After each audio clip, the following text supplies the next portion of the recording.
전도서 4장 4절에서 5절에서 6절까지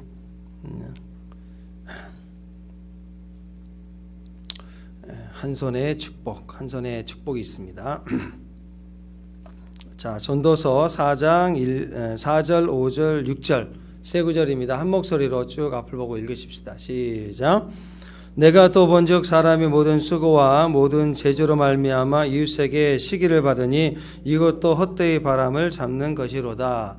우매자는 팔짱을 끼고 있으면서 자기의 몸만 축내는도다. 두 손에 가득하고 수고하며 바람을 잡는 것보다 한 손에만 가득하고 평온함이 더 나으니라. 한 손에만 가득한 사람, 한 손에만 가득하고 평온함이 더 나으니라. 축복합니다. 전도서 그러면 제일 먼저 떠오르는 단어, 전도서 그러면 제일 먼저 떠오르는 단어가 헛되다, 그죠? 헛되고 헛되니, 헛됨, 이 단어가 제일 먼저 떠오릅니다. 사실 인생을 생각하면 허무하다, 이렇게 생각이 되죠. 하나님 없이 살아가는 모든 인생에 그 애쓰고 힘썼던 것, 목표를 세우고 노력하지만 뭔가 이루기도 하고 또 이뤄가는 중이고 또 아직 이루지 못했을 수도 있지만 그 목표 속에 열심히 노력을 했지만 사실 죽음을 만날 때 보면 지혜자나 우매자나 또 능력 있는 자나 능력 없는 자나 다 똑같더라는 거죠. 사실 모든 것이 다 허무해진다. 끝을 보지 못하기 때문이다 라는 거죠. 그래서 전도서는 우리 인생을 살아가는 지혜를 주는 책이다, 이렇게 볼 수가 있습니다. 겉으로 드러나 보이는 지혜서가 잠언이라면 속에 감추어져 있는 보물과 같은 지혜가 바로 이 전도서입니다. 그래서 이 전도서가 말하는 이 헛됨이라고 하는 것은 염세주의 같이 비관적이고 실패적인 어떤 의미에서의 헛됨을 말하는 것이 결코 아니다는 것이죠.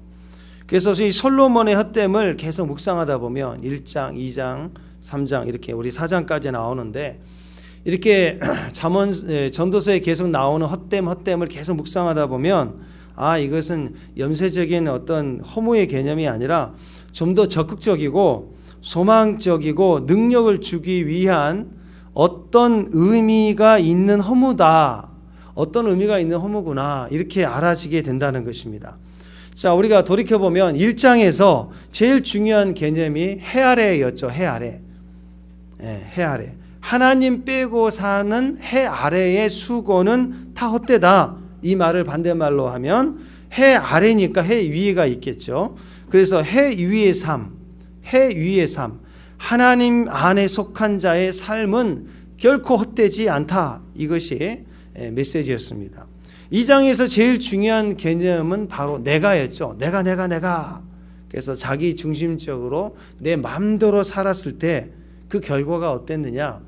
행복할 줄 알았더니 인생이 허무하더라. 그래서 이 말을 반대로 하면 뭐예요? 내 중심이 깨지고 하나님의 중심으로 살면 결코 헛되지 않는다. 그래서 이 전도서에 나와 있는 헛됨을 뒤집어 봐야 되는 거예요. 3장에서 제일 중요한 개념은 또 때였죠. 때. 하나님의 때. 하나님이 때를 따라 우리를 아름답게 하셨다. 때를 따라 아름답게 하셨다. 사람은요, 자기 뜻, 자기 목적과 계획, 그걸 가지고 살면서 어떻게 생각하느냐? 나의 타이밍이 언제인가만 생각합니다. 허무하다는 거죠. 왜냐하면 자기 때라는 것은요, 항상 대답이 없어요. 내가 누군데, 내가 한다면 하는 사람이야. 이제 나의 때가 시작될 거야. 이렇게 억지를 부리지만 항상 우리는 자기 때라는 것은 이렇게 결심을 해도요, 대답이 없어요. 나만 외치는 거지. 신기하게도 내 노력과 준비와 달리 나의 타이밍은 항상 잘 안 와요. 열심히 노력하고 결단하고 선포하는데 타이밍이 안 맞아요. 혼자 타이밍만 맞는 거예요. 자, 그럴 때 우리가 허무하다, 그렇죠. 그래서 전도서에서는 해 아래 자기 때를 기다리는 것은 헛되다. 해 아래에서 자기 때를 만들어내려고 노력하는 것은 다 헛되다. 왜? 하나님의 때가 중요하니까. 하나님 때가 정답이니까. 그래서 하나님이 때를 따라 우리를 아름답게 하셨다. 이 말은 하나님 때를 수용해라. 하나님 때를 받아들이고 하나님 때에 맞춰 살아가면 그때 우리 인생이 아름다워진다. 그래요. 왜 그러느냐? 때를 따라 우리를 아름답게 하시는 분이 하나님이시기 때문에 그렇습니다. 잘못 사시는 분들은요, 자기 때를 절대로 포기하지 않아요. 자기 계획, 자기 목적, 그리고 자기 열심으로 계속 뭔가 열심히 해 가면서 설정해 놓았는데 그 설정해 놓은 그때 딱 타이밍이 맞아 떨어져야 되잖아요. 그죠? 근데 자기가 설정해 놓고 이제 기도하는 거예요. 하나님, 제가 이렇게 설정해 놨으니 이제 하나님의 때입니다. 하나님이 반응해 주셔야 됩니다. 하고 하나님께 막 요구하고 매달리는 기도를 해요. 대부분의 기도가 그래. 지금 주님이 하실 때입니다. 아니라니까요. 하나님 때 하나님 우리를 아름답게 하시는데 내가 다 설정해 놓고 이제 하나님 차례입니다 하고 하나님을 억지로 끌어들이는 기도, 내 소원대로 반응해 주셔야 되는 기도, 이게 사실은 우리에게는 절실할 수 있지만 이게 바른 기도는 아니라는 거죠. 기도가 잘못된 거예요. 행복은요, 자꾸 이렇게 요구하는 것이 아니에요. 행복은 누림이 돼야 돼요. 어떤 것이 나에게 행복하다, 기쁨이 된다. 그 기쁨이 누려져야 되는데 누림이 되지 못하고 자꾸 요구하는 기쁨이에요. 이거 달라, 저거 해라, 저거 해야 된다, 저거 사야 된다. 그래 내가 기쁘다. 그러면 얼마나 지치겠어요. 기쁨은 누리는 거예요. 행복은 누리는 것입니다. 그러니까 자기 때라는 걸 포기하라는 거예요. 자기 때를 포기하고 하나님을 빼고 자기 때로만 붙들고 있고 하나님을 빼버리고 자기 중심적으로 사는, 자기 뜻대로 살려고 하는 이 해 아래서의 모든 수고는 100% 헛무로 끝난다. 이게 전도서에 계속된 메시지입니다. 눈에 보이는 어떤 성공을 했다고 할지라도 그게 손에 쥐고 있는 것이지 그게 절대 누림이 되지 못한다. 누림이 되지 못하는 건, 자유함이 없는 것은 허무하기만 하다. 그래서 4장에 오늘 넘어와서 그 인생의 허무한 이유에 대해서 아주 정확하게 얘기합니다. 인생이 왜 허무한가? 핵심적인 메시지는 사람에게는 위로자가 없기 때문이다. 이렇게 얘기를 하고 있어요. 1절부터 오늘 4장 1절에서 3절까지는 해 아래에 있는 위로자가 없다. 그 얘기를 하고 있습니다. 무슨 말이냐? 뒤집어서 말하면 오직 위로자는 하나님뿐이라는 거예요. 오직 나의 위로는 하늘에 있다. 그러니까 지금 우리에게 필요한 것은 뭐예요? 위로자는 하나님뿐이시다. 그걸 깨닫는 것이 필요합니다. 그러니까 제발 엉뚱한 곳에서 위로받으려고 하지 말라는 거예요. 힘들고 어려울 때, 억울할 때, 속상할 때 여러분 제일 먼저 누굴 찾죠? 나를 위로해 줄 수 있는 사람 찾잖아요. 친구 찾고 또 엄마 찾고 그러잖아요. 그죠? 아이 때는 엄마 하고 달려가지만 이제 청년이 되고 나면 엄마가 알아듣나요? 엉뚱한 소리만 하지. 내 인연아 그럴 줄 알았어 이런 소리를 하시니까 친구 따라가지. 친구 만나서 이런 얘기 저런 얘기. 근데 여러분 조금 속상할 때 위로가 되지 한번 진짜 생각해 보세요. 진짜 뒤집어질 때 위로가 되던가요? 친구 만나도? 아무도 없어요. 술 먹는다고요? 안 돼요. 하나도 안 풀려요. 답이 없어요. 이 해 아래에는 나의 위로가 없다는 걸 아셔야 돼요. 그러니까 제발 엉뚱한 곳에 위로받으려고 하지 말라. 전도서의 지혜는 우리에게 하나님만이 위로가 되신다. 그 얘기를 합니다. 1절 보십시다. 1절 보시면 이렇게 얘기하고 있어요. 자, 1절 시작.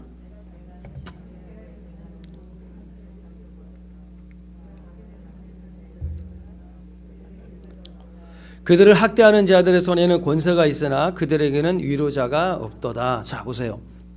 솔로몬이 세상의 모든 학대를 살펴보았는데 학대받은 사람의 흘리는 눈물이 보이더라 이라는 거예요. 무슨 말입니까? 학대받은 사람의 눈물이라는 것은요, 그들에게 위로자가 없다라는 의미입니다. 모든 학대를 보았는데 살펴보니까 위로자가 없더라 그 얘기입니다. 그래서 학대를 살펴보는데 눈물만 있더라. 만약 학대를 살펴봤는데 거기에 위로자가 있었다면 눈물이 있더라가 아니죠. 학대 속에서도 위로자가 있다면 역전의 감동과 용기와 인내와 뒤집어지는 승리가 있다라는 거예요. 위로자가 있으면 학대가 오히려 우리를 강하게 하고 승리하게 하는 밑거름이 되는 거예요. 소망이 되는 거예요. 여러분, 세상에는 원래 정의는 없는 거예요. 세상은 온통 불공평하기만 합니다. 그 의미가 오늘 학대라는 단어예요. 세상에는 학대가 있을 수밖에 없습니다. 학대 없는 세상이 어디가 있습니까? 세상에는 정의가 없습니다. 세상은 불공평하기만 합니다. 생각해 보세요. 키 크고 작은 거, 얼굴이 되고 안 되고, 뭐 공평합니까? 금수저옥수저 공평합니까? 뭐 헬조선, 뭐 우리 사회, 또 국가나 나라, 뭐 방글라데시에 태어나고 대한민국에 태어나고, 뭐 이게 공평하냐고요? 인생은 절대로 공평하지 않습니다. 원래 세상은 불공평합니다. 공평했던 적이 한 번도 없습니다. 그런데 어떻게 사람이 공평할 수 있겠습니까? 그런데 공평해야 한다고 생각하니까 억울하죠. 이번 축구 보면서 억울하다, 뭐 심판이 이렇다. 원래 그 축구가 그런 거예요. 이기면 괜찮고 지면 뒤집어지는 거지. 그걸 세상과 자기 자신에게 적용해서 그런 거지. 원래 세상은요, 공평한 적이 없어요. 억울하다, 삶이 부조리하다, 불공평하다, 말이 안 된다, 그렇게 생각하고 받아들이니까 화병만 하는 거예요. 세상은 원래 공평하지 않아요. 그걸 받아들여야 되는 거예요. 사람은 자기에게 유리할 때는 가만히 해요. 심판이 약간 이렇게 파울 안 지면 우리 편일 때는 좋아요. 잘 본다. 상대편은 뒤집어지는 거예요. 예? 심판이 경기 일찍 끝나니까 오늘 뒤집어지죠. 상대는 좋은 거예요. 원래 세상이 그런 거예요. 불공평한 곳에서 시작되는 것이 인생입니다. 자기 기준, 선악과죠. 죄인의 인간의 시각에서 볼 때 모든 것이 공평하지 않고 하나님도 심지어는 공평하지 않다라고 말하는 것입니다. 한번 생각해 보세요. 10명이 물에 빠져가는데, 죽어가는데 구조하는 사람이 급하게 들어가서 한 사람의 능력으로 10명 빠져가는데 10명 어떻게 다 구조해요? 급한 대로 한 사람, 두 사람, 3명 건져냈는데 나머지는 늦은 거예요. 또 구조하는 사람도 지치고. 훌륭한 일이죠. 3명을 살려냈으니까. 근데 한쪽에서는 무슨 말을 하느냐? 불공평하다 이거. 왜 3명만 구원했나? 너는 무슨 기준으로 이 3명만 구원했느냐? 3명도 중에서 저쪽인 사람도 구할 수 있는데 왜 이 3명만 구했냐? 이렇게 따진다는 거죠. 기준 없이 구했으니까 너는 악한 사람이야. 나머지 7명이 책임을 져라. 막 이렇게 달려들면 어떻게 하겠어요? 그러니까 사람은요, 불공평이라는 기준을 가지고 살아보니까 선한 일, 영적인 일도 자꾸 따지고 판단하는 거예요. 네. 부모가 없는 고아가 여러 명이 있어요. 마음이 아픈데 그 중에서 자기가 할 수 있는 선에서는 한 명 양자로 드릴 수밖에 없는 거예요. 감사할 일 아니에요? 한 사람을 키우겠다는 마음으로. 근데 선택되지 않는 사람이 항의해요. 뭐 그럴 바에야 아무도 양자 삼지 말아야지. 왜 하나 양자 삼고 둘이를 상처 주냐 이거, 차별했냐 이거. 무슨 근거로 안 데려갔냐. 막 이렇게 따지는 거예요 지금. 아니 어떤 남자가 한 여자를 선택했어요. 사랑하니까. 그랬더니 한 여자만 사랑하는 건 불공평하대. 진짜 사랑하면 여러분 다 사랑하지 않죠. 진짜 사랑하면 이제 나와 너는 약속을 하고 언약적 선택, 제한적 선택, 언약으로 너와 나라는 제한을 두자. 그 결혼하는 거 아니에요. 그래야 결혼을 해야 사랑이 아름다운 사랑인 거죠. 근데 유일한 언약의 사랑으로 한 사람을 선택하는 걸 보고 옆에서 우리를 거절했다고. 왜 우리를 선택하지 않았냐고. 막 상처받았다고. 그럴 바에 결혼하지 말라고. 이게 공평으로 이해될 문제인가요? 지금 이 사회가 온통 그렇게 접근해가요. 누군가를 사람 마음으로 구제해주면 얼마나 감사할 일이에요. 근데 반대에서는 왜 우리는 구제 안 했냐? 우리에게 왜 똑같이 주지 않느냐? 하고 막 들이대고 따지고 싸우는 거예요. 이 사람을 악인 만들어버리는 거예요. 상처받았다고. 차별해야 된다고. 그럴 바에 아예 하지 말아라고. 해서는 안 된다고. 기준을 먼저 세우라고. 하고 싶으면. 그럼 누가 하겠어요? 예수만이 유일한 구원이다. 모든 종교는 자기 종교의 구원을 다 인정하자는 거죠. 나도 구원 있고 너도 구원 있고 우리 뭐 불교는 어디는 다 구원이 있다는 걸 우리가 다 인정하고 우리가 같이 좋은 일을 해보자. 아니라니까요. 성경에도 그렇고 유일한 구원은 예수밖에 없다. 그랬더니 차별했대. 예수만이 유일한 구원의 길이다. 내 마음을 예수님께 드려 믿음으로 살겠다. 이건 아름다운 선택인 거예요. 유일한 선택인 거죠. 제한적 선택이니까. 예수만이 나의 구원이라고 해서 다른 종교를 무시했다고, 차별했다고, 공평하지 않는다고. 여러분, 이건 공평의 문제로 이해될 것이 아니라는 거예요. 식당에 가가지고 된장찌개 시켰어. 비 오는 날에는 짜장면을 먹어야지 무슨 된장찌개를 시켰니? 너는 된장찌개를 시킴으로 인해서 짜장면을 먹고 싶은 나를 상처 줬다는 거야. 이렇게 논리가 돼야 됩니까? 아니, 자기 먹고 싶은 거 먹어야죠. 그 공평의 문제로 따질 문제냐고요, 그게. 지금 세상이 이렇게 이상해져 가고 있습니다. 공평, 불공평의 문제로 따지는 거예요. 기초가 잘못된 거예요. 여러분, 원래 세상은 불공평해요. 공평하지 않아요. 그래서 힘을 모아서 차별하는 걸 없애버리고 불공평을 없애버리려고 노력할 게 아니라 그냥 두라고요. 두라고. 뭐가 필요하느냐? 학대받고 차별했고 억울한 그 장소에 뭐가 필요하냐면 위로가 필요한 거예요. 위로. 힘을 어디다 써야 되느냐? 위로자를 만들어내는 거예요. 위로자가 되는 거예요. 위로하는 것을 자꾸 우리가 부흥케 해야 되는 거예요.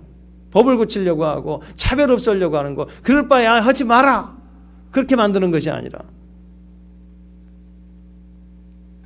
사람들은 자꾸 자기 판단으로 공평에만 매달려 있다 보니까 사회는 점점 원망이 많아지게 됩니다. 자꾸 상대편에게 손가락질하는. 이런 세상이 필요한 것은 정의 실현, 적폐청산, 차별, 불공평 없애기, 그런 게 아니에요. 위로자가 필요한 거예요. 위로자가. 성경에서는 가장 귀하고 큰 위로자가 성령님이라고 말씀하고 있습니다. 여러분, 위로는 어디서부터 오나요? 위로는 어디에서부터 오나요? 위로는 위로부터 와요. 아멘. 해 아래에 없어요. 찾아봐도. 위로는 위로부터 옵니다. 데살로니가후서 2장 16절 17절 한번 읽어보십시다. 시작. 우리 주 예수 그리스도와 우리를 사랑하시고 영원한 위로와 좋은 소망을 은혜로 주신 우리 하나님 우리 아버지께서 너희 마음을 위로하시고 모든 선한 일과 말에 굳건하게 하시기를 원하노라. 하나님은 우리 위로고 위로는 위로부터 옵니다. 사람에게 없어요. 세상에 없는 거예요. 고린도후서 1장을 위로장이라고 그래요. 자, 고린도후서 1장 3절 시작. 찬송하리로다. 그는 우리 주 예수 그리스도의 하나님이시요 자비의 하나님이시요 모든 위로의 하나님이시다. 예수님은 모든 위로의 하나님이에요. 그래서 위로받고 싶습니까? 학대당했습니까? 억울합니까? 불공평합니까? 누굴 찾아야 돼요? 예수님 찾아야 되는 거예요. 지금 내가 학대받은 상황 같다, 위로가 필요하다, 반드시 그러면 하나님 찾아야 됩니다. 사람에게 찾으려고 하지 말래요. 세상의 어떤 것으로 찾으려고 하지 마세요. 해 아래에서는 위로가 없습니다. 해 위에서 위로를 찾아야 됩니다. 하나님으로부터 우리의 위로가 있다라는 것입니다. 자, 4절 말씀이에요. 자, 4절. 1장 4절. 시작. 우리의 모든 환난 중에서 우리를 위로하사 우리로 하여금 하나님께 받은 위로로서 모든 환난 중에 있는 자들을 능히 위로하게 하시는 이시로다. 하나님이 우리를 위로하시고 환난 중에 우리를 위로하신 분이 예수님밖에 없어요. 이거 반드시 기억할 수 있기를 바랍니다. 자, 그러니까 인생살이 하면서 환난이 없어야 하고 환난은 무조건 피하게 해달라고 기도할 것이 아니라는 것입니다. 환난은 있을 수밖에 없어요. 불공평은 있을 수밖에 없어요. 억울함이 있을 수밖에 없습니다. 학대는 있을 수밖에 없는 거예요. 그러니까 환난을 붙들고 기도할 것이 아니라, 학대를 붙들고 기도할 게 아니라 위로를 붙들고 기도해야 돼요. 우리에게 필요한 것은 환난을 없애는 게 아니라 위로가 필요한 거예요. 위로가. 하늘의 위로를 구하면 모든 위로에 하나님께서 신이 위로자가 되셔서 우리를 보호하시고 동행하시고 우리의 끝까지 우리를 인도해 주신다는 것입니다. 해 아래에서는 팔이 항상 안으로 굽어요. 자기중심적이에요. 사람의 기준 마인드가 항상 내로남불이에요. 내가 하면 로맨스고 남이 하면 불륜이라는 거예요. 해 아래에서는 내가 나도 모르게 학대자가 되게 돼 있어요. 원래 힘이라는 것이 그래요. 이 권력이라는 것이 그렇습니다. 내가 힘 있을 때 힘 있는 자가 뭔가 결정하잖아요. 뭔가 진짜 좋은 의도로 좋은 계획을 가지고 힘으로 결정하는 순간 어떤 일이 벌어지느냐. 다수는 웃을 수 있겠지만 그 결정 때문에 누군가는 반드시 눈물을 흘린다고요. 힘을 가지면 자기도 모르게 학대자가 되는 거예요. 그래서 오늘 1절 말씀처럼 모든 학대를 살펴보는데 학대받은 사람의 눈물을 볼 수 있는 사람이 그래서 진짜 리더자입니다. 눈물과 긍휼을 알지 못한 채 권력과 힘만 쓸 줄 안다. 독재자죠. 그러면 자기도 모르게 좋은 결정을 해도 학대자인데 이런 눈물을 볼 수 없는 사람이 리더자가 되는 순간은 본격적으로 모든 사람이 다 피눈물 흘리는 거예요. 자기 빼고. 사람은 아무리 옳은 판단과 결정을 해도 누군가는 눈물을 흘리게 되어 있습니다. 그래서 어쩔 수 없이 결정을 했다 할지라도 눈물을 살필 줄 알고 감싸매는 사랑과 은혜를 가질 수 있어야 진짜 리더자예요. 그래서 같이 살고 같이 승리하게 되어 있는 거예요. 사도행전에 보면은 베드로가 요한과 같이 성전에 기도하러 가다가 성전 미문 앞에 앉아있는 안진뱅이가 구걸하는 모습을 보게 됩니다. 많은 사람들도 그랬고 이 두 사도도 그냥 매일 기도하고 지나갈 때마다 구걸하는 사람이구나 그렇게 보여졌어요. 근데 그날따라 베드로와 요한은 구걸하는 그 사람을 주목하여 보았습니다. 다른 게 보여진 거예요. 해 아래의 시각이 아니라 해 위의 시각으로 보니까 하나님 마음으로 보니까 정말 그 영혼이 긍휼이 보이고 그리고 사랑을 베풀 만한 마음이 보인 거예요. 불쌍히 보인 거예요. 구걸하는 그 사람에게 진짜 필요한 게 뭘까? 구걸하니까 한 푼만 줍시오 할 때 한 푼 주는 거겠죠. 근데 그게 아니었다라는 거. 그날은 그에게 정말 필요한 것은 은과 금이 아니라 하나님이 전능하신 능력으로 말미암아 그가 털고 일어서 버리고 안진병이고 벌떡 일어나서 자기 인생 사는 거, 그 생명의 능력이 진짜 필요한 거 아니냐는 거죠. 근데 지금까지 모든 사람은 그에게 필요한 것은 은금 정도인지를 알았어요. 자, 여러분, 사람은요, 그래서 자기 문제인데도 하나님이 없으면 진짜 자기에게 필요한 것이 뭔지도 모르고 구하고 살아요. 사실 이 안진병에게 제일 필요한 것은 기적을 받고 일어서는 거잖아요. 그보다 더 중요한 게 어디가 있어요. 근데 심지어는 안진병이 그 자체도 그걸 구하지 못해요. 그게 중요한지를 생각지도 못하고 오늘 하루 필요한 한두 푼 더 구하는 게 그게 자기의 진짜 절실한 진짜 필요한 것인 줄 알고 구하고 있다고요. 하나님 없으면 그래요. 우리 안에 계신 나와 동행하신 예수님의 이름으로 진짜 필요한 것을 구하고 나누고 그것을 줄 수 있는 사람이 진짜 위로자 아니에요. 그래서 이전에 베드로와 요한은 한두 푼 주는 걸로 지나갔지만 이게 아니었다는 걸 깨닫는 순간 어떻게 보여져요? 내게 은과 금은 없지만 내게 있는 것은 내게 주노니 나사렛 예수 그리스도의 이름으로 걸어라 하고 하나님이 주실 수 있는 것을 진짜 주는 사람, 이 사람이 진짜 위로자인 거예요. 자, 이것이 오늘이라고 하는 시간 속에 우리를 오늘이라고 하는 선물을 주신 하나님을 따라 믿는 백성들, 하나님 백성들의 사는 모습이라는 것입니다. 사람이 줄 수 있는 것도 줄 수 있지만 세상에서 줄 수 있는 것을 위로할 수 있지만 하나님만이 줄 수 있는 것을 통해서 위로해 줄 수 있는 사람, 그 사람이 진짜 하나님의 사람이라는 거죠. 자, 오늘 전도서 4장 2절 3절 한번 다시 한번 봅니다. 자, 2절 3절 시작. 그러므로 나는 아직 살아있는 산 자들보다 죽은 지 오래된 자들이 더 복되다 하였으며 이 둘보다 아직 출생하지 아니하는 해 아래 행하는 악을 보지 못한 자가 더 복되도다 하였더라. 무슨 말입니까? 학대받은 자들의 비참한 모습을 보고 그들의 피눈물 나는 것을 보니까 너무 허무하다라는 거예요. 너무 그게 고통스러우니까 차라리 이 꼴 안 보고 이미 오래전에 죽은 사람이 참 복되다. 그리고 또 아직 태어나지 않은 사람이 복되다. 왜냐하면 이 현실이라는 것은 너무 고통스럽기 때문에 이렇게까지 학대받고 억울하고 불공평하다고 고통이 클 때 제일 필요한 건 뭘까요? 차라리 태어나지 마라. 차라리 빨리 죽어버려라. 그걸까요? 이 고통의 문제, 학대의 문제는 해결할 능력이 사람에게는 없습니다. 그래서 정답이 뭐냐? 지금 학대받은 자, 억울한 자에게 공의 정의도 중요하지만 일단 위로가 중요하다는 거예요. 위로가. 제일 먼저 필요한 게 위로라는 거예요. 이 시대가 그래요. 이 나라가 그래요. 무슨 일만 터지면 온통 매스컴이 책임 묻고 경질하고 뭐 심판하려고 들고 잘못됐다고 따지고 이전 거 막 끌어집어라 가지고 공개적으로 막 정죄하고 아니라니까요. 일단 고통받은 사람에게 위로해 주는 게 필요하다고요.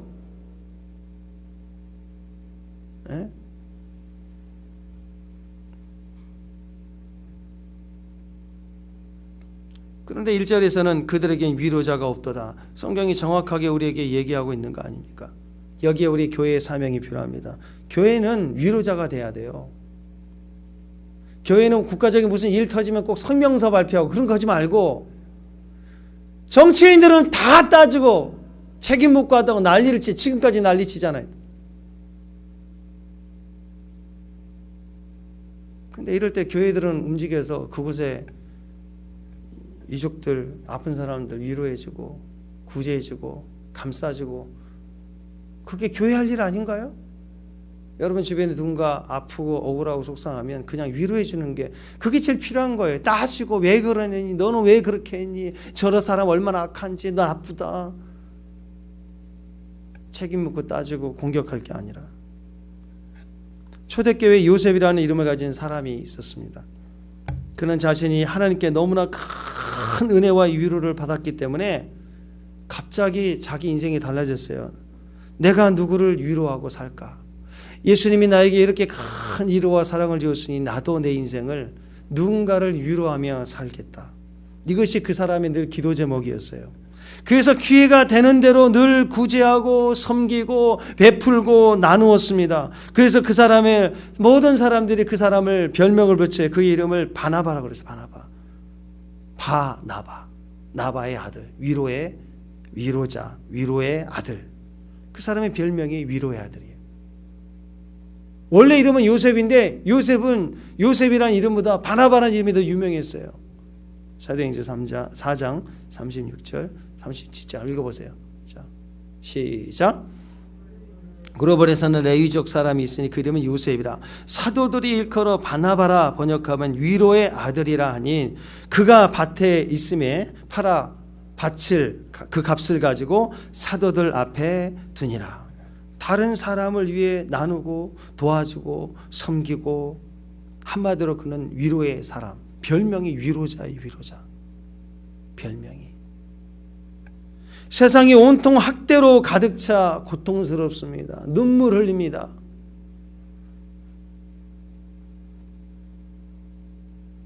그런데 그 고통 속에 그 눈물 속에 누군가가 위로자가 있으면 눈물이 아니라 소망과 인내로 승리할 것이에요. 위로자는 그렇게 중요한 것입니다. 마지막 때 신부인 교회는 이런 사명을 가진 교회들을 말하는 것입니다. 요한계시록을 보면 신부인 교회는요, 하나님에 대해서 거룩한 교회, 하나님에 대해서는 거룩한 교회이지만 세상에 대해서는 출산하는 교회예요. 하나님을 사랑한다면 사랑한 만큼 이웃을 위로하고 돌봐야 된다라고 얘기를 하고 있어요. 집에서 가만히 앉아서 성전에 앉아서 기도만 하고 있으면 안 돼요. 기도한 만큼 하나님의 마음이 뜨거운 만큼 하나님의 손길이 돼서 출산해 내야 돼요. 출산. 아이를 출산한다는 게 얼마나 큰 고통인가요? 생명을 출산해내야 하는. 자, 교회가 이렇게 위로자가 되기 위한 삶의 모습을 가진다면 어떤 모습을 가질 수 있을까? 오늘 말씀 핵심입니다. 4절에서 5절, 6절 이 내용이 정확하게 우리에게 의미를 확인해 주고 있어요. 어떤 모습으로 살아야 되는가? 그냥 사랑하면 되지. 그냥 나누면 되지. 그냥 베풀면 되지. 그 의미가 아니라 이렇게 얘기합니다. 한 손의 축복을 날라는 거예요. 한 손의 축복. 한 손의 축복이 되라 이렇게 얘기합니다. 위로자에게는 한 손의 축복이 있다는 거예요. 위로자에게는 한 손의 축복이 있다라는 거예요. 원어적으로 보면은 평온함이 가득한 한 손의 축복입니다. 평온함이 가득한 한 손. 한 손인데, 자, 양손이 아니라 한 손인데 평온함이 가득한 한 손. 이게 원어적 뜻이에요. 사람의 수고를 허무하게 만드는 것이 무엇일까? 사람의 수고, 열심히 노력하고 힘쓰고 애썼는데 그 애쓰고 힘쓴 것을 허무하게 만드는 것을 시기심이라고 얘기해요. 사람들은 보통 나에 대해서 시기한 사람은 없다 이렇게 생각하는데 절대 아닙니다. 여러분 생각하고 나에 대해서 시기한 사람이 없을 거라고 생각하죠. 자, 4절 말씀 봅니다. 4절 시작. 내가 또 본즉 사람이 모든 수고와 모든 재주로 말미암아 이웃에게 시기를 받으니 이것도 헛되며 바람을 잡는 것이로다. 이 시기, 키나라고 하는 단어가 열심히 질투하는 거예요. 질투하는데 어떻게 질투하는? 열심을 가지고 질투해요. 열심을 내서 막 이렇게 샘내는 거예요. 자, 왜 시기를 받느냐? 이렇게 얘기합니다. 4절에서는 모든 수고와 모든 재주로 말미암아 이웃에게 시기를 받으니. 자, 수고와 재주 이렇게 나와 있는데요. 수고도 안 해요. 수고도 안 하고 어떤 기술도 없어요. 능력도 없어요. 실력도 없다 그러면 주변이 나를 절대 시기하지 않아요. 근데요, 실력자예요. 실력자인데 쉬지 않고 공부해. 이제 실력자인데 쉬지 않고 공부하면 1등 하겠죠. 그때부터 시기가 일어나는 거예요. 그래서 허무하다는 거죠. 자, 보세요. 왜 허무한가? 상대가 실력자이고 열심히 노력할 때 그것이 자극이 되어가지고 정정당당한 선의의 경쟁으로 가면 서로 다 좋잖아요. 근데 진짜 실력자인데 노력을 열심히 하면 자기가 두려운 거예요. 이건 내가 못 감당하겠다는 두려움 오기 시작하면 그때부터는 경쟁이 아니라 상대방을 비난하고 모함시키고 죽이려 든다는 거예요.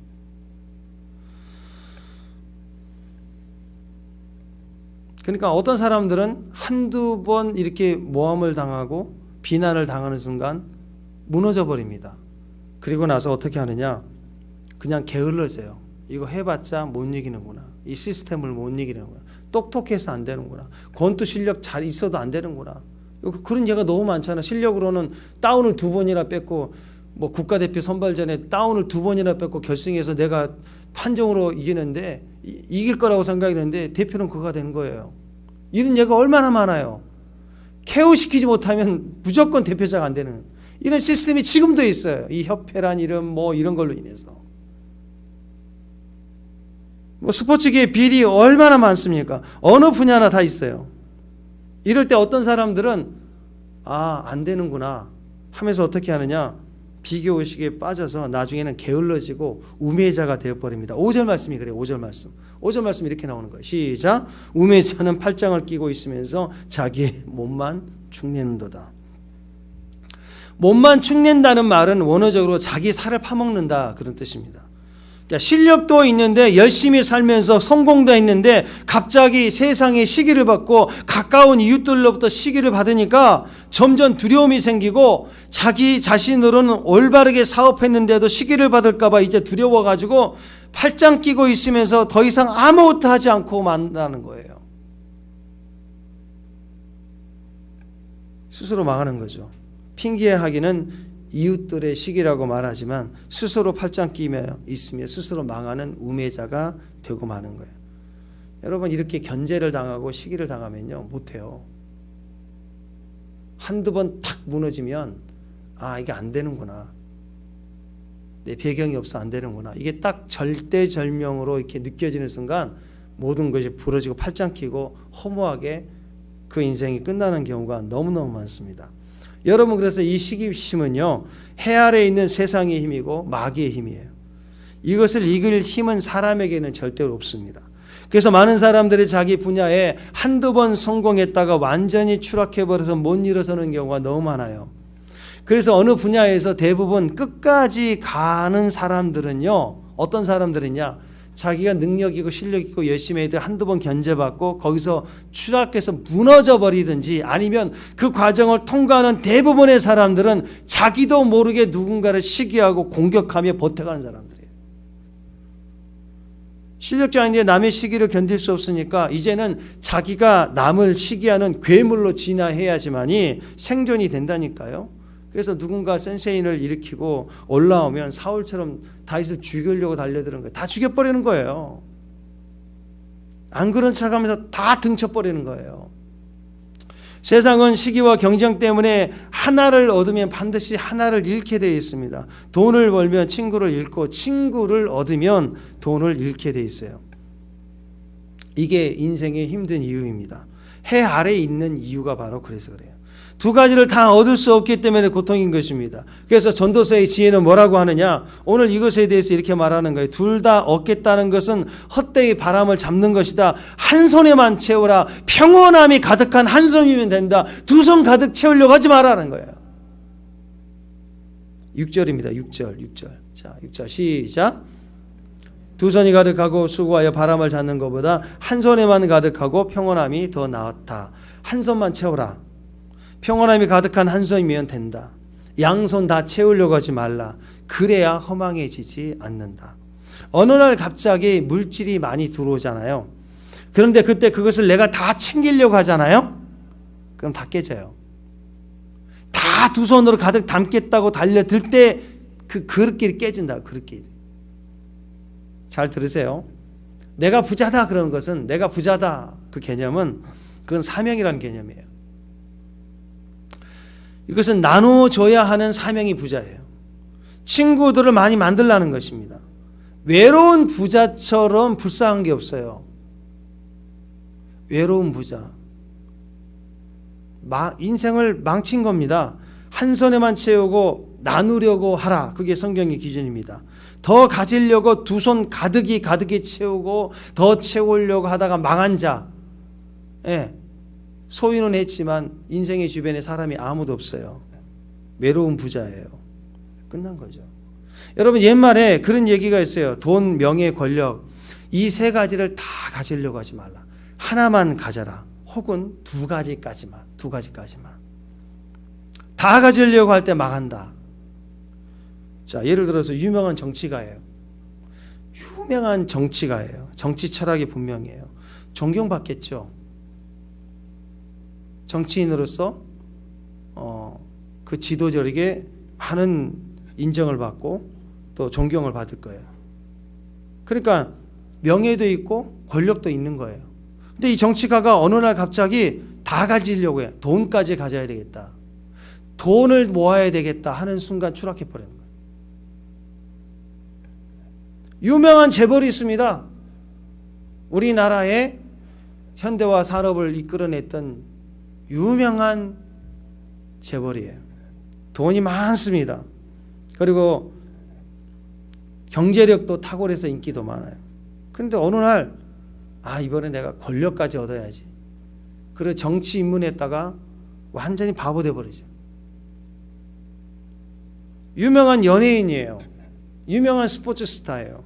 그 돌리치기 한 방 가지고 그냥 국민이 그냥 영웅이 됐어요.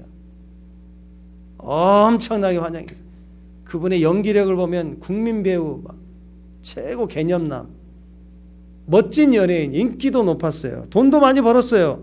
근데 갑자기 권력을 갖고 싶대. 권력까지 얻으려고 정치 입문했다가 그냥 1년도 안 돼서 이미지 완전히 구겨지고 욕짓거리가 되고 망해버린 사람이 얼마나 많아요. 세 가지를 다 얻을 수 없어요. 한 가지면 되는 거예요. 세상에서는 여러분 잘 아는 말씀 중에 하늘은 스스로 돕는 자를 돕는다, 그 말이 있죠. 원래 이 말이 영국 작가 사무엘 스마일스의 말인데요.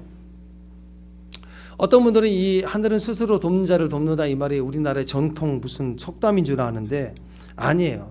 이 사무엘 스마일스의 자조론에 나온 말이에요.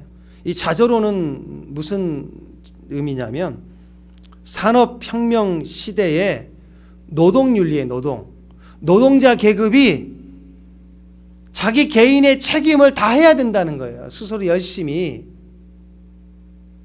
그래야 나라가 살고 경제가 살고 한다는 거예요. 이게 좀 좋은 개념이 아니에요, 이 자조론이. 근데 우리가 이제 일제강점기 때 박은식, 신채호 같은 사람들을 통해서 기독교 개통의 어떤 실천 덕목으로 이게 소개가 되면서 우리에게 유명해졌는데요. 사실 이게 성경적 의미는 그런 의미가 아니에요. 성경적으로 볼 때는요, 하늘은 스스로 돕는 자를 돕는 게 아니고 하나님은 남을 돕는 자를 돕는다. 이게 더 맞는 거예요. 나비가 애벌레로 기어다니고 또 번데기로 감추어져 있다가 번데기에서 껍질 깨고 날개를 펼칠 때는 이전의 삶과 완전히 다른 차원의 삶을 살게 되는 거 아닌가요? 사람도 혼자 사는 것에는 한계가 있습니다. 스스로 자기를 돕고 열심히 자기를 위해서 사는 것으로는 한계가 있어요. 예, 겉으로는 성실해 볼 수 있고 겉으로는 열심히 사는 그런 좋은 사람으로 보일 수 있습니다. 근데 그렇게 사는 것은요 한계가 있어요. 우리 인생이 정말 하나님 우리에게 보시기에 좋았다라 하나님의 토부예요. 하나님의 행복 안에 들어가려면 자기 노력으로 스스로 돕는 한계로만 살면 안 돼요. 행복이라는 다른 차원으로 들어가려면 반드시 남의 도움이 필요한 거예요. 물질 문제도 그렇습니다. 개인적으로 노력하고 실력 키워서 혼자 뛰는 것으로는 열심히 먹지 않고 자지 않고 노력하면 3억, 한 5억, 좀 높게 보면 10억. 거기까지예요. 근데 어떤 사람은 갑자기 100억, 1000억 이렇게 버는 사람들은 자기가 했던 노력 열심히 기술 개발해가지고 혼자 뛰고 혼자 막 이렇게 새벽 식상 봐가지고 요리해가지고 막 맛집하고 이거 가지고 잘해봐야 10억이라니까요. 100억, 1000억 이렇게 올라가려면 반드시 누군가의 도움이 필요해요.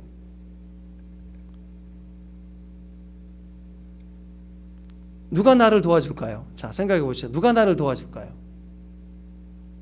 일단 남들이 볼 때 나라는 사람이 나를 볼 때 나를 돕고 싶은 마음이 들어야 돕지 않겠어요? 속된 말로 싸가지가 없으면 누가 나를 도와주겠어요? 그러니까 먼저 내가 뭐 해야 되는가? 배려하고 도움을 받을 만한 사람이 되라는 거예요. 자, 모든 노력을 다해서 10억을 벌었어도 10억이라는 돈이 큰 돈이잖아요. 10억을 벌었는데 무슨 말을 하냐? 이제 내가 열심히 근면, 절약, 성실 이렇게 해서 여기까지 왔는데 내가 더 근면하고 더 성실하고 내가 더 열심히 절약하겠습니다. 그러면요 그 10억이 거기서 끝인 거예요. 하루 24시간 자지도 않고 거의 뛰어서 여기까지 온 사람이 계속 더 노력하겠습니다가 안 되죠. 시간은 한정되어 있고 혼자 할 수 있는 기능 거기까지니까. 남들보다 더 높은 자리까지 올라가는데 거기서 하는 말이 내가 더 열심히 절약하고 노력하겠다. 그러면 개인적으로는 그렇게 살아온 열심을 인정해 주지만 사실은요 트렌드가 안 맞죠. 요즘 시대는 바보 철학이죠. 뭔가 가득하고 더 많아지고 더 커지려면 빨리 깨달아야 됩니다. 이번이 기회다 그러면 두 손 쥐어잡고, 사람은 많아봐야 두 손인데 많아봐야 두 손이라고요. 그 두 손 가득 채우려고 하다가는 병들어 쓰러지고 아무것도 얻지 못해요. 잘 될수록 깨달아야 됩니다. 잘 될수록 한 손이에요. 한 손만 채우겠다. 잘 될수록 한 손만 채우겠다. 나머지는 두 손도 아니에요. 한 손만 채우겠다. 나머지는 남을 돕겠다. 맛집 하나 해가지고 대박을 터뜨려 봐야 5억 10억 그 이상 안 가요. 잠자지 않고 노력해도. 근데 그 기술을 잘 세팅해가지고 체인점을 만들고 모집해서 남들도 잘 살 수 있도록 도와주면 나의 재력은 갑자기 100억이 될 수도 있는 거예요. 한 손만 있으면 돼. 한 손 쥐어짜가지고 두 손 욕심 부리다가 병든다니까요. 병든다니까. 한 손만 가득 채우겠다, 나머지로 남을 돕겠다 할 때 금방 나를 돕는 자들이 금방 생겨요. 내가 그를 도운 것 같지만 사실 그들이 나를 도운 거예요. 그렇게 해서 내가 커지기 시작하는 거예요. 여러분 삶에서 바쁘지 않은 사람이 어디가 있겠습니까? 바쁘다고만 말하지 말고 그 바쁜 중에서도 남을 섬기라는 거예요. 남을 도와주려고 할 때 거기서 인맥도 생기고 새로운 관계도 형성이 되고 기쁨과 보람도 생기게 되면서 생각지도 못한 새로운 길들이 막 열리는 거예요. 잘 생각하셔야 됩니다. 나만 잘해서 해 아래의 삶 가운데 남는 것이 없어요. 나만 잘해서는 남는 게 없어요. 그냥 그것뿐이에요. 두 손 잡으면 두 손뿐이라고요. 여러분 기억하세요. 내 열심만으로 살아가는 게 인생이 절대 아닙니다. 우리 인생 남이 안 도와주면 거기까지예요. 하나님의 임재가 반드시 있어야 되듯이 내 앞에는 너가 반드시 있어야 돼요. 내 앞에 반드시 도울 사람이 있어야 되고 나를 도와줄 사람이 있어야 되는 거예요. 왜? 우리는 사랑이니까. 하나님의 이미지로 만들었는데 하나님의 이미지가 사랑입니다. 그래서 다른 종교는 다 신이 하나예요. 대빵 신이 하나라고요. 근데 기독교는 삼위 하나님으로 계세요. 태초부터. 왜? 사랑이니까. 사랑은 교제 속에서 항상 상대가 있어야 사랑이니까. 우리도 마찬가지입니다. 우리가 하나님께 사랑을 입었습니까? 그러면 다른 사람을 사랑해야 되는 거예요. 하나님을 향하여 예배하고 사랑을 고백했고 사랑의 은혜를 받았습니까? 똑같이 다른 사람을 향하여서 사랑을 베풀고 또 섬겨야 되고 흘려보내야 되는 게 신앙생활입니다. 하나님 안에서 남이 나를 도와주는 것으로 사는 게 인생이에요. 사람은요 피조물이에요. 피조물. 사람은 피조물이에요. 그래서 반드시 도움이 필요합니다. 하나님의 도움이 필요하고요. 사람의 도움이 필요해요. 사람의 도움을 이루려면 내가 먼저 돕기 시작해야 되는 거예요. 좋은 동역자를 원한다면 내가 좋은 동역자가 먼저 되기 시작하는 거예요. 기다리면 안 되는 거예요. 혼자 뭘로 난 지금까지 열심히 노력하고 힘쓰는데 왜 나에겐 열매가 없지? 그럴 때가 있죠. 왜 그럴까? 정확하게 오늘 전도서에는 너 돕지 않으니까 그렇다는 거예요. 너 두 손 지으려고 했잖아. 한 손이면 충만하다. 만족이다. 그 얘기를 하고 있는 거예요. 누가 날 도와주질 않았다. 하나님도 나를 도와주지 않았다. 그러니까 어떻게 하고 사느냐? 스스로 돕기만 한다. 스스로 자기를 도와요. 하늘은 스스로 돕는 일을 돕는다고 스스로 돕기만 하면서 사는 거예요. 그럼 거기까지라니까요. 한 개인의 노동 책임. 끝이에요.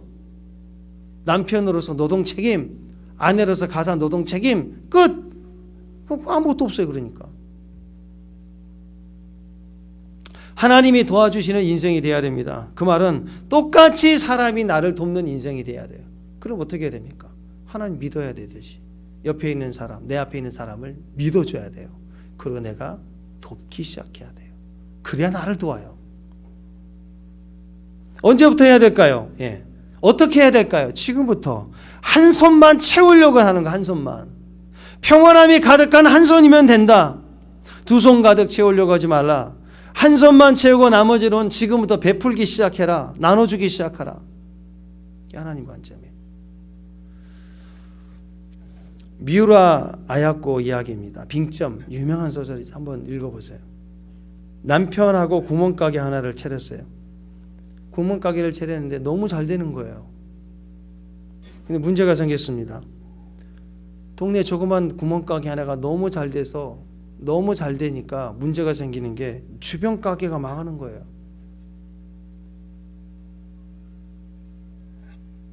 그래서 남편이 얘기합니다. 야, 우리가 같이 살아야 되는데, 이웃과 같이 살아야 되는데 우리가 너무 잘 되니까 사람들이 우리 가게만 와가지고 옆에 있는 가게에서 파는 물건도 좀 갖다 놓으라고 우리가 사고 싶다고.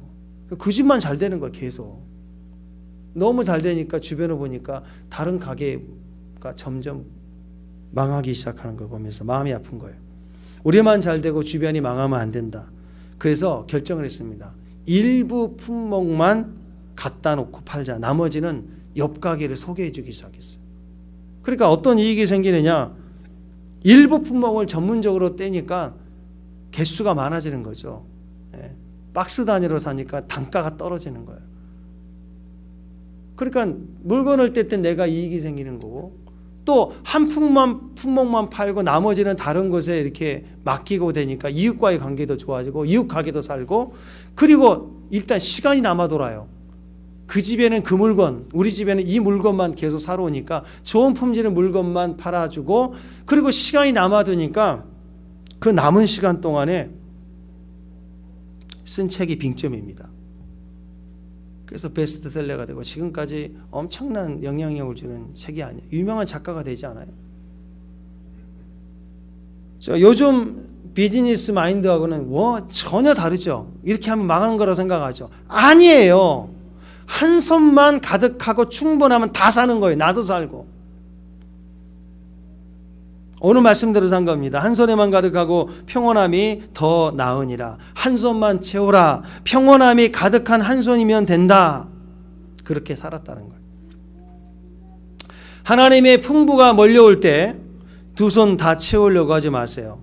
사람들이 생각할 때 내가 내 소유로 뭔가 자랑하려는 마음으로 내가 두 손 가득히 쥐고 이렇게 드러나 보이면 사람들은 자꾸 나를 보면서 부러워하면서 선망의 대상으로 삼을 거라고 생각을 합니다. 아니에요. 조금도 나를 선망의 대상으로 삼지 않아요. 나를 시기합니다. 선망의 대상으로 삼기는 그냥 나를 시기의 대상으로 삼는다는 거예요. 그래서 시간이 지나면 점점 나를 공격하는 사람이 돼요. 그 풍부와 실력이 크고 그리고 소유가 많아질 때 절대 두 손 가득 들고 나타나면 안 돼요. 한 손이면 충분하고 여유를 두면서 돕기 시작해야 돼요. 사람들이 시기하고 또 사람들이 여기저기 시기하기 시작하면요, 그 시기는 반드시 분노로 갑니다. 분노로 가는 순간 악한 사람이 돼버려요. 나는 그렇게 세상은 가는 거예요. 그래서 한 손만 채우라는 거예요. 평온함이 가득한 한 손이면 된다. 한 손만 채우고 나머지는 남을 돕는데, 나누는데, 섬기는데 인생을 사용하라는 것입니다. 이것이 세상의 시기를 이기고 세상의 모든 학대를 위로하는 바나바예요. 바나바, 위로자가 되는 비결입니다. 오늘부터 학대가 있는 자리에서 위로자가 되십시오. 은혜 받았으니 은혜를 베푸는 자의 삶을 살아야 되지 않겠습니까? 나의 말, 나의 행동이 지금 다른 사람의 가치를 높이는가, 아니면 부끄럽게 하는가? 지금 여러분이 요즘 쓰는 단어나 말로 다른 사람이 가치가 높아지는가, 가치를 깎아내리고 있는가 생각해 보십시오. 비난하는 말을 했습니까? 살려주는 말을 했습니까? 은혜를 받았으니까 그 은혜로 남을 세워주며 살리는 일을 하라는 거예요. 말을 할 때 다른 사람의 가치를 높여주라는 거예요. 학대가 있고 공평하지 못하고 억울함에 눈물이 보이면 똑같이 죽이겠다고 비판하고 악담하는 것에 동참하지 말고 생각해 보라고요. 자잘못은 나중 문제고 먼저 눈물 흘린 그 사람을 위로하고 격려할 수 있는 사람이 되라는 거예요. 하나님의 풍부가 몰려올 것입니다. 하나님의 풍부가 갑자기 두 손 가득 쥐고 싶을 만큼 올 거예요. 그럴 때 오늘 말씀 꼭 기억하십시오. 평온함이 가득한 한 손이면 돼요. 내가 자족하고 만족할 수 있는 충분히 한 손만 챙기고 나머지는 온통 나눠주고 베풀어주고 섬겨주고 도와주고 그렇게 사는 것이 성도의 삶이고 마지막 때 이 시기를 이길 수 있는 영적 전쟁의 승리 비결이에요. 네. 오늘 바나바와 같이 위로자가 되시기를 주님의 이름으로 축원합니다. 기도하겠습니다. 세상의 모든 학대와 시기와 공평치 못함과 억울함의 눈물을 위로하는 위로자가 되겠습니다. 평온함이 가득한 한 손이면 되는 사람이 되겠습니다. 주님, 하늘의 위로로 우리를 위로해 주시고 위로자가 되어서 돕고 나누고 섬길 수 있는 하나님의 복을 오늘 주의 종들에게 베풀어